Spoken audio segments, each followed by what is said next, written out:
Okay, this is Jack again, and I was just describing the form.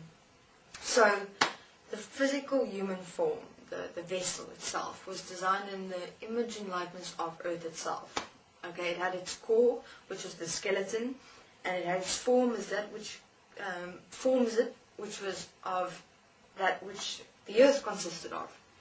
So they basically took the essence of Earth, and that's what they were able to do as well. They were able to remove the essences of that which existed.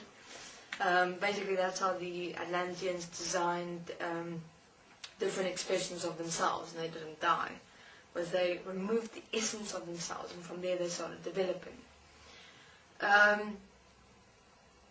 So that's how the form. So the form is really the manifest from the image and likeness of Earth.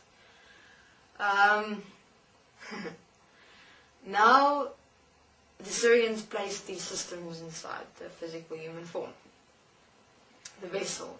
It wasn't called the physical human form, but I'm going to use that terminology because then you're able to understand what I'm speaking of. The physical human form. They had now that, and so Anu went, okay, is that now it? Is that all that's needed? And he looks at this and he says, okay, so go and let's see. So he goes in and he says, okay, now this works.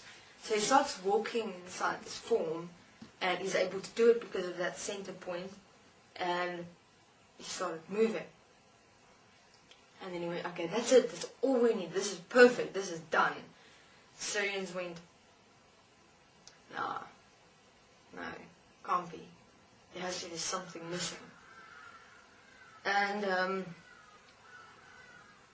now there were still not organs yet, remember this, there wasn't blood flow or things like that, they'll come later. So I said, no, I'm satisfied with this, all I need to dig up the gold, let me just move, and he starts doing all that, don't get tired, it's all I need. So the Syrians said, okay, but they'd like a what would they call it?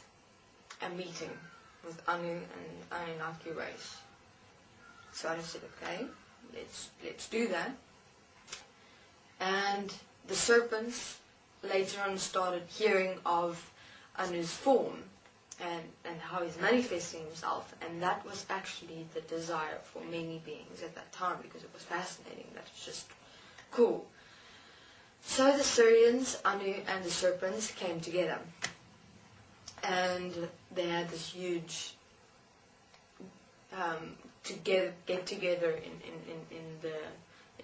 Anu's planet. Now this time Anu's planet was thriving, beautiful, many beings, gold, all gold, and so because of all the gold he got from Earth, of course. This form that I was explaining about now, that he was forming, was for a later stage if he could not obtain the gold anymore interdimensionally because his planet would start manifesting. So he started speaking to the Syrians and the serpents about what is going on. He needs gold to be able to survive, and the Atlanteans won't have him stay there, actually manifest there, and actually maybe do that, get that, you develop this form to get the gold out. That's all I may do still at the moment. But I still have a problem. It's not going to solve the problem. I need to actually inhabit this planet. I need to inhabit it. Because otherwise I won't survive anymore. Otherwise the gold will become solid and I won't be able to exist anymore. So the serpents, of course, suggested something interesting. They said to Anu, okay, Anu, why don't you take over the planet? You require something that powers that form, why not just do the Atlanteans? Now Anu, at that time, was skittish. He wasn't, he was like a serious, playful boy to a certain extent, because he was reasonably young then. Young in terms of time, age, if you want to call it that. In terms of his experience of himself in existence, he was young. And Anu was like, I can't do that. I can't, because the Atlanteans were free-giving, They said, I may have that goal to sustain myself. Why do I want to cause this in existence when everyone is seemingly fine? All I'm doing is manifesting to be able to survive. That's it. That's all I'm doing. I just need to survive. And I'm sure I can figure out an agreement with the Atlanteans so I may inhabit the planet. And they're able to exist in their ocean because the ocean, in terms of just the water that manifested itself, they didn't necessarily move on land. The Atlanteans. They didn't actually at all, sometimes. And the Atlanteans wanted to manifest themselves as well, so an interesting suggestion came forth from Anu to the Atlanteans. Now, after the Sirians and the Serpents and Anu had that meeting, the Sirians said, the Serpent said to Anu, if you don't do it, we'll do it. We'll take over the planet.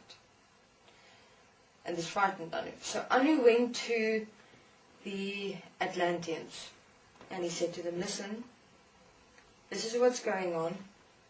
He talked to them straight. He said to them, the Serpents want to take over your planet as the manifested form because they want to manifest as well. And they don't actually care about me having to survive to acquire the gold or even about you. All they care about is obviously themselves and that's what they are. They're fucking mean beings. And the Atlanteans said, well, let them come. They're not going to take over this planet. This planet is ours. It's who we are. It's an expression of ourselves. We invited you, and we said we were aware that you required gold to survive, and that's what we did, and that's all you need. They said, if it comes to that, if this world manifests to such an extent where you can't get gold, we'll make a plan. There must be a way that it can still maintain interdimensionality. And I said, no, it won't. I guarantee that this planet is going to manifest. And we're not going to have access if we don't get this form manifested with this earth as soon as possible. And the Atlanteans saw into it. They looked at it and they realized, they aren't manifesting with this planet. They're still very much interdimensional and they're starting to lose what they had. In terms of, as I said, they did stand on this planet, because of the gravity, but they didn't manifest as and with the planet, which was the problem. Okay, this is Jack. I will continue in my next interview. Thank you.